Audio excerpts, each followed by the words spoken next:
Hello, my name is Matthew, and I was at the grocery store this weekend and I bought a little romance novel, and I thought to myself that this is probably going to be the last book that I buy for this year. And since December is naturally a month of reflection, as a reader, it's a good time to think about all of the books that I've read this year. Um, but as someone who enjoys buying books, and for someone who lives in a tiny house and doesn't have very much space, someone who doesn't make very much money, and for someone who is acutely aware of the risk of um, buying books just to show to a camera, I have my little channel. I started thinking about all of the books that I've bought this year that I haven't read.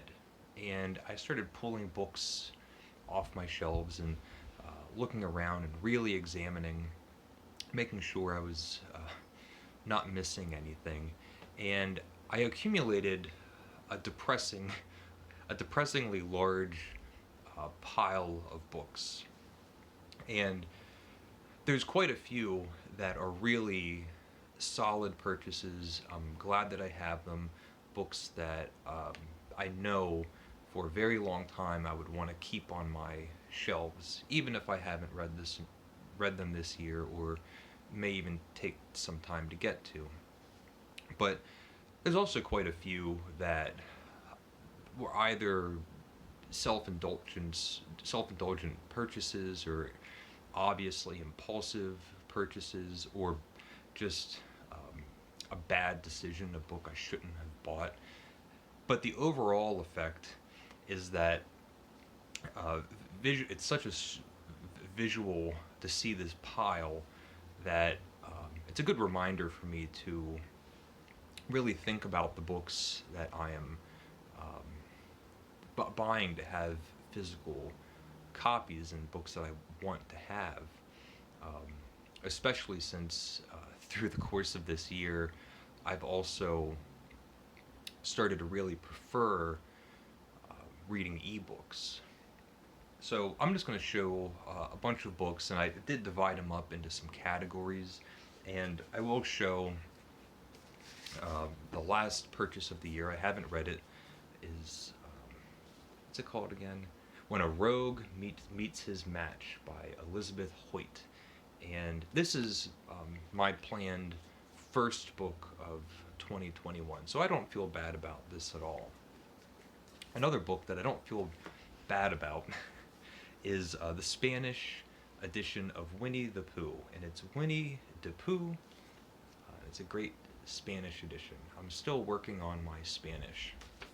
This is one of my goal books. One day I'm going to read Winnie the Pooh in Spanish. And then I'll show this, The Scarlet Letter by Nathaniel Hawthorne. It's a cheap Bantam classic, and I will read this at some point. I loved The House of the Seven Gables. I read The Scarlet Letter in high school and really had a bad experience with it, so I'm very curious um, to see how I like it now, next year. And I'll just show all of these at once. I have three Trollope novels, The Prime Minister, He Knew He Was Right, which is one of my favorite titles, and The Duke's Children. This was a little bit of an overindulgence. I didn't need to be buying these all at once, but I read one fantastic Trollope novel this past year, and went a little bit overboard, but I will be reading these, and I'm happy to have them on my shelves. Um, Another overindulgence, but again, books that I just know that I want to have for a very long time. It's all the Livy books, and I read the first one, which is books I think 1 to 5 or 1 to 3, um, which I already just need to reread it, but it's all the Livy books, and then also the Discourses of Livy by Machiavelli. discourses on Livy. So I'm really happy with all of these purchases, even though it is a lot of books. And then two other books that are really high on my priority list for next year. Um, they're both Latin American authors. Epitaph of a Small Winter by Machado de Assis. This is Portuguese. Fantastic looking. I'm really interested in reading this. And 100 Years of Solitude by Gabriel Garcia Marquez. And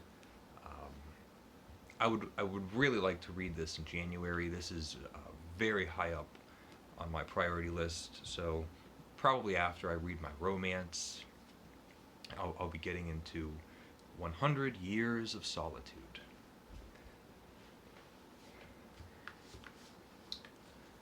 There are some books that I'm on the fence about. I think they were self-indulgent. I'm fairly happy that I have them, but I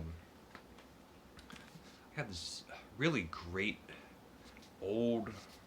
looking old biography of Flaubert by Benjamin F. Bart, and it's huge. It's this gigantic biography of Flaubert, and this purchase actually resulted in two other people that watch Amy and Johnny Keene sending me other biographies of Flaubert, which I didn't count gifts that I've gotten. I didn't count those in this pile. And they're huge too. I haven't touched them yet, but Flaubert is one of my favorite writers, and at some point I know I'll be really interested in reading about his life, and I'll be happy that I have it. Three gigantic novels. Clarissa by Samuel Richardson, well over 1,000 pages. Tale of a Genji by Murasaki Shikibu. And The American People, Volume 1, Search for My Heart by Larry Kramer. It's also a big book. And I'm on the fence about these. Each one of these is at least a 1 month commitment of reading time. I'm interested in reading them, but I'm just not sure. Next year could completely go by and I might not touch them. And I don't really want to be buying books if I know that's the case. Now, I want to, so there's a high likelihood that I can read them next year and really enjoy them. Tale of a Genji is probably the one that I would like to read. And then a couple other books that I think are really questionable. I could have done without them, and these are both recent purchases. And I know that they were both impulse buys. I had really big eyes and was kind of excited that they were being released, but it's the two novels by William Gaddis, The Recognitions and J.R. And they are just these beautiful, handsome NYRB classic editions. It's a J.R. I probably would have felt better if I only bought one or the other. It's a writer I haven't read at all. I don't know anything about him other than by reputation. So it really does feel self-indulgent. And then I bought, this was an impulse buy. I always hear about Marilynne Robinson, and almost universally, everyone only has good things to say. And I bought Gilead by Marilynne Robinson. And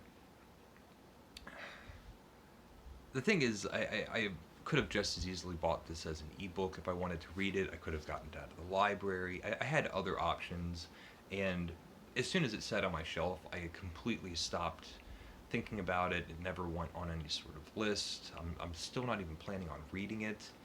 Um, so, and then uh, this is Fresh Water for Flowers by Valerie Perrin, and this was a complete impulse buy. I was at the little one of the little bookstores in Baltimore City. I had to make an appointment to roam roam around the bookstore by myself and accumulate a few books. And it looks beautiful. It's a French novel. It has a blurb on the front. Here it is, the most beautiful novel in the world by that's a blurb from Antonio Diorico.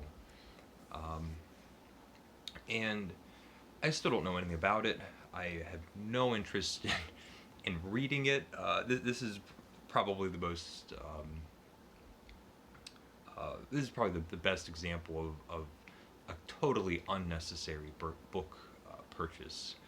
Um, and kind of looking at all of these books and seeing them here, it really is making me reevaluate um, what sort of um, standards I have for the books that I want to have in this tiny house. Um, and money is just a consideration, of course. Books are expensive. These are all new, really expensive.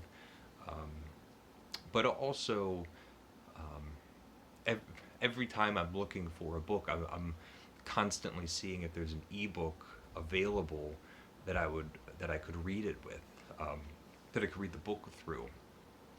So, um, this is probably a good a year's worth of reading just with these, and I do feel like um, the responsible decision would be to try to um, really make a dent into a good portion of these books before I start winding myself up again to uh, start buying books in the new year. Um, and yeah, so just a whole bunch of books that I have not read.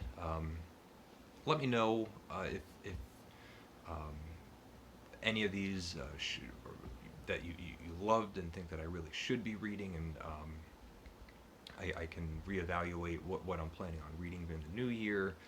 Um, and I'm gonna make a few videos about um, different videos like this, year in reviews, favorite books, and things like that. But I thought this was interesting enough, so that's all I have to say.